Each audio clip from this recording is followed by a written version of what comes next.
सुमन ने पूछा, और तुम्हारे पति का क्या हुआ? शीला ने बताया, कुछ साल बाद एक बार कुछ लोग ये घर देखने आए थे। वो बोल रहे थे कि इस घर का मालिक बहुत परेशान था। वो बेचारा शराब पी पी कर मर गया। उससे पहले ही उसकी माँ बहनें तो एक्सीडेंट में मर गई थी और उसकी बीवी किसी के साथ भाग गई थी।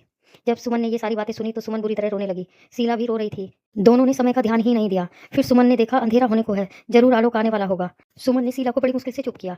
उसके बाद शीला बोली, जिन चीजों की वजह से मेरी जान गई थी वो चीजें मैंने इस पीपल की एक खोकर में रख दी थी। तुम हाथ डालकर निकाल लो। सुमन ने पीपल की खोकर में हाथ डाला और चीजें निकाल ली। चीजें देखने के बाद शीला बोली, ये सब चीजें तुम ले लो, बस जो इसमें लॉकेट है वो मेरी माँ का है। इसे तुम गंगा में बहा देना, मेरी आत्मा को शांति मिल जाएगी। उसके थोड़ी देर बाद आलोक घर आया तो सुमन बोली, मुझे पीपल के पास से ये चीजें मिली थी। सुमन ने वो लॉकेट पहले ही छुपा लिया था। अगले दिन आलोक वो चीजें बेच आया और शहर जाने के लिए सुमन से कहने लगा। सुमन को घर छोड़ते हुए बड़ा दुख हो रहा था, लेकिन सुमन ने जैसे तैसे आलोक को गंगा जी जाने के लिए मना लिया। गंगा जी जाने के लिए आलोक तैयार हो गया। गंगा जी जाकर सुमन ने चुपचाप शीला की माँ का लॉकेट निकाला और गंगा जी में बहा दिया। आज सुमन बहुत बूढ़ी हो चुकी है। अब सुमन के पोते पोती भी हो चुके हैं, लेकिन वो आज भी शीला को नहीं भूल पाई। उसने कभी भी